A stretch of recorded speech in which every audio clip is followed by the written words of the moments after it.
ॐ नीलनीरजशङ्काश प्रत्यालीरः पदस्थितं चतुर्भुजं त्रिनयनं खण्डेन्दुकृतशेखरं लम्बादरिं विशालक्ष्मीं श्वेतप्रेतशनास्थितं दक्षिणार्धेन कृपाणं वामेर्धनीलनीरजं कपालं दधतींश्चैव दक्षिणायश्च कीर्तिकां नागाष्टकेन संवर्ध जटाजूटं सुरार्चितं रक्तवच्चूलनेत्रंश्च प्रव्यक्तदशनज्जलं व्याघ्रचर्मपरिधानं गन्धाष्टकप्रलेपितं ताम्बूलपूर्णवदनं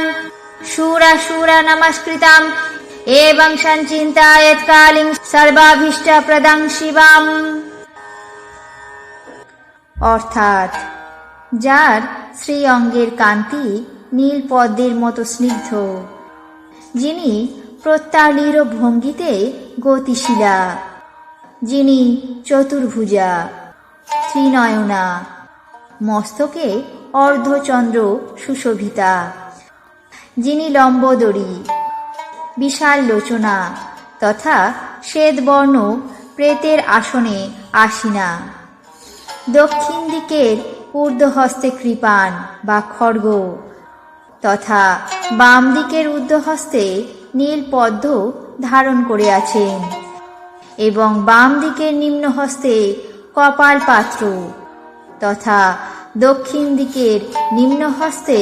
কর্তিকা ধারণ করেন, যার জটাজুটো অষ্টনাগের দ্বারা আবদ্ধ, নেত্রত্রয় বর্তুলাকার এবং রক্তবর্ণের, তাম্বুলপূর্ণ বদনে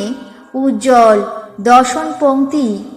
যার শ্রীমুখের শোভা বৃদ্ধি করছে, সেই ভগবতী সদাই দেবগণের দ্বারা অর্চিতা হন, যিনি ব্যাঘ্র চর্ম পরিধান করেন এবং যার শ্রী অঙ্গ অষ্টগন্ধার প্রলেপ দ্বারা চর্চিত, সেই সর্বাভীষ্ট প্রদায়িনী তথা সুর এবং অসুরের দ্বারা সর্বদাই বন্দিতা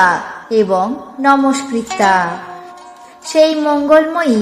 ভগবতী শ্রী কালীকে আমি হৃদয় পদ্মে ধারণ করে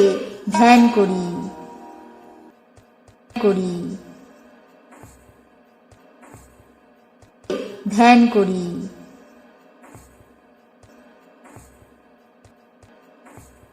ধারণ করে ধ্যান করি।